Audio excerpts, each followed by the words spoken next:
ये सब एक पुरसुकून इतवार की सुबह से शुरू हुआ। ऐसी सुबह जब दुनिया कुछ ज्यादा नर्म, सुस्त और आरामदेह महसूस होती है। मैंने अभी अपने लिए ताज़ा कॉफ़ी का एक कप डाला ही था और इसकी खुशबू मेरे किचन में फैल रही थी कि अचानक दरवाजे पर हल्की सी दस्तक सुनाई दी। ना बहुत जोर की, ना ही कोई हिंगामी आवाज, बस 3 नरम दस्तकें।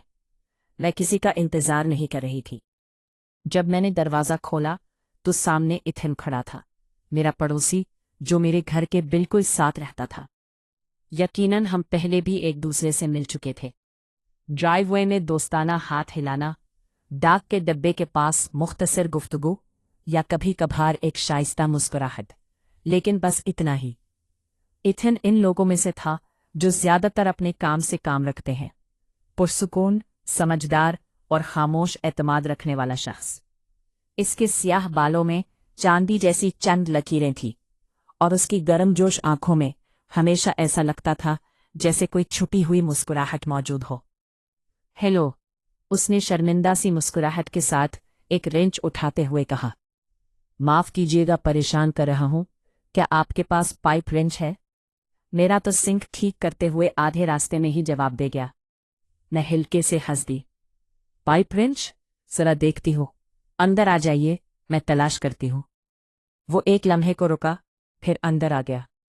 मैं उसे किचन में ले गई और उस दराज में तलाश करने लगी जहां मैं घर के मुख्तलिफ औजार और चीजें रखती थी। तलाश करते हुए हमारी बातचीत शुरू हो गई। पता चला कि इथन खुद अपने लीक होते हुए पाइप को ठीक करने की कोशिश कर रहा था। अभी भी नई महारतें सीखने के लिए देर नहीं हुई है ना? उसने मजाहिया अंदाज में कहा। मैं मुस्कुराई। या फिर इससे भी बड़े प्लम्बिंग के मसाइल पैदा करने के लिए? हम दोनों हंस पड़े। जब आखिरकार मुझे रेंच मिल गया और मैंने उसे पकड़ा दिया तो उसने शुक्रिया अदा किया और जाने के लिए मुड़ा, लेकिन फिर उसकी नज़र मेरी कॉफ़ी टेबल पर रखी किताबों के ढेर पर पड़ी। आपको जासूसी नावल पसंद है? उसने एक किताब उठाते हुए पूछा। बहुत ज्यादा, मैंने फौरन जवाब दिया। और आप? मैं भी कुछ न कुछ पढ़ लेता हूं, उसने कहा। वैसे ये मुसन्निफ तो मेरे पसंदीदा लिखारियों में से एक है। और यूं एक मामूली पड़ोसियाना मदद 1 घंटे तवील गुफ्तगू में बदल गई। हमने किताबों, फिल्मों, सफ़र, पसंदीदा खानों और जिंदगी के मुख्तलिफ तजुर्बात पर बात की। मुझे मालूम हुआ कि एथन कई साल एक मेमार के तौर पर काम करता रहा था। उसे सुबह सवेरे हाइकिंग करना पसंद था और वबा के दौरान उसने खुद से घर में रोटी बनाना भी सीख लिया था। पहले ही खबरदार कर देता हूं, उसने मुस्कुराते हुए कहा।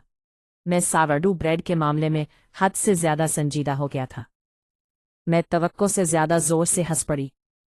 जब वो उस सुबह वापस गया तो मेरी कॉफ़ी ठंडी हो चुकी थी, लेकिन अजीब बात यह थी कि मेरा दिल पहले से कहीं ज्यादा गर्म महसूस हो रहा था। उसके बाद हम अक्सर एक दूसरे से टकराने लगे। एक मुख्तसर सलाम गुफ्तगू में बदल गया। गुफ्तगू शाम की सैर में बदल गई। जा पहुंची, फिर डिनर, फिर फिल्मों की रातें। एथन के साथ वक्त गुजारना बहुत आसान महसूस होता था। ऐसा लगता था जैसे मैं किसी ऐसे शख्स से दोबारा मिली हूं जिसे बरसों से जानती हूं, ना कि किसी ऐसे पड़ोसी से जो इतने अरसे तक मेरे बिल्कुल पास रहते हुए भी अजनबी था।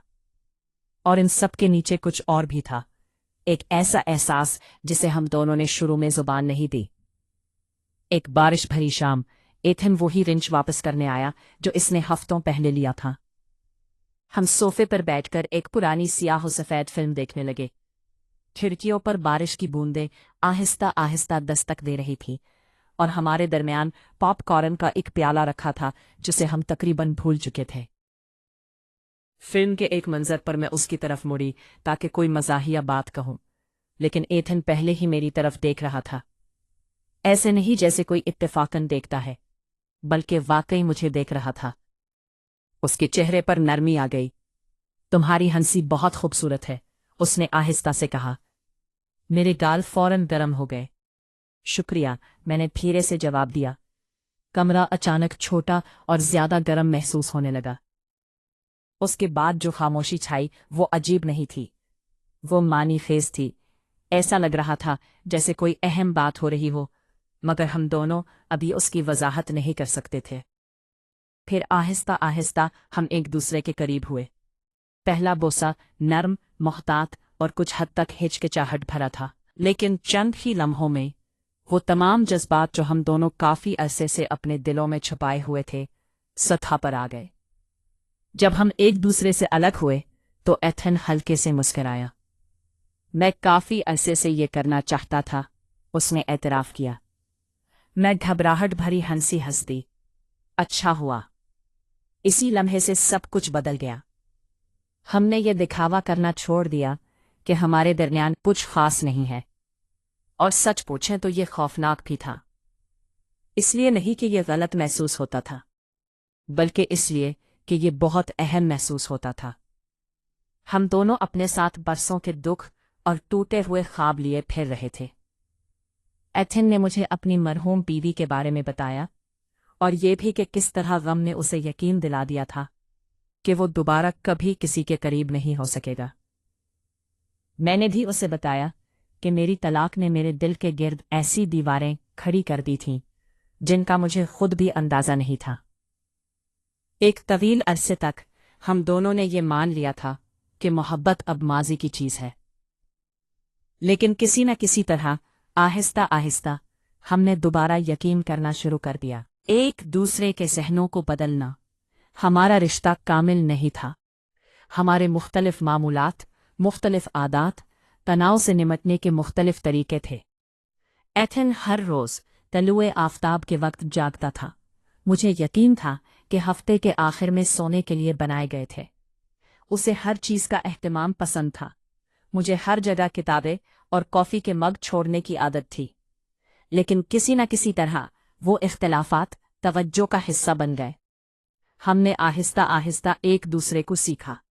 सब्र से एक शाम महीनों बाद हम इसकी पीठ पर इकट्ठे बैठ गए।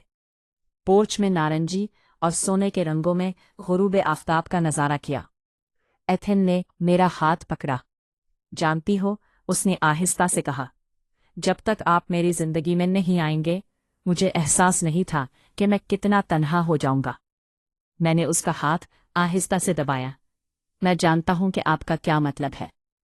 एक लम्हे के लिए हम वहां इकट्ठे बैठकर शाम की हवा को सुनते रहे और इस किस्म के सुकून की तारीफ करते रहे जो तभी आता है जब आप आखिरकार खुशी की तलाश करना छोड़ देते हैं और गैर मुतवक्के तौर पर उसे ढूंढते हैं। अब पीछे मुड़कर देखें, यह हैरत अंगेज है कि किस तरह एक छोटा सा लम्हा आपकी जिंदगी को मुकम्मल तौर पर बदल सकता है। दरवाजे पर एक सादा दस्तक, एक गुफ्तगू जो तवक्को से ज्यादा देर तक जारी रही। इसमें से कोई भी इस वक्त अहम नहीं लगता था, लेकिन बाज़ औकात सबसे बड़ी तब्दीलियां छोटे से छोटे लम्हात से गैर मुतवक्के तौर पर शुरू हो जाती है।